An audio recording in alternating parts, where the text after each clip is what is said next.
Now, let's look at the details of steels, starting with low-strength grade steels called conventional low-strength steels. These include interstitial-free steels, mild steels, baked hardenable steels, high-strength interstitial-free steels, and carbon manganese steels. As you can see in this figure, their tensile strength ranges from about 200 megapascal to about 600 megapascal, which is on the low side. However, these still show very good ductility up to 50%. So these steel usually show very good formability, which is ideal for deep drawing process. One of them, the mild steel, is based on ferrite with a small amount of pearlite and have good drawing capability with low strength. So this is the typical microstructure of mild steel, showing the ferrite matrix with some small amount of pearlite.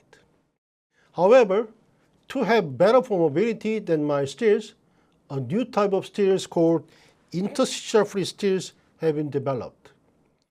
This steel is called interstitial-free because they contain very small amount of interstitial atoms such as carbon and nitrogen.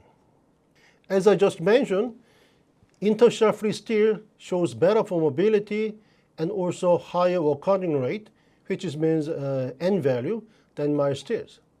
However, the steel has a somewhat lower strength. Therefore, higher strength version has been developed, which utilize solid cylinder strengthening, precipitation of carbide and nitride, and grain refinement to increase strength.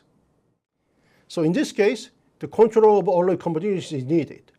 That is, microalloy concentration must exceed stoichiometric ratio required to form carbide and nitride. For example, 0.003 weight% each of carbon and nitrogen, you need 0.01% of titanium and 0.2% niobium. Another type of steel that belongs to conventional low-strength steels is the baked hardenable steel. As you can expect from its name, strength of steel is increased during bake hardening of the formed part. So when the steel is subject to the forming process, for example from A to B, the strength is increased by work hardening.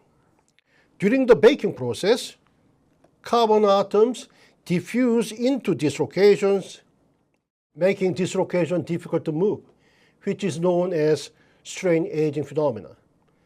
Hence, the formed part will have higher strength after baking. And this steel will have much better dent resistance, which are ideal for outer panel of automobiles. The last example of low-strength steel is carbon manganese steel. It's basically similar to mild steel, but they try to obtain higher strength, so they use higher solid content, and therefore they can have high strength, but lower ductility.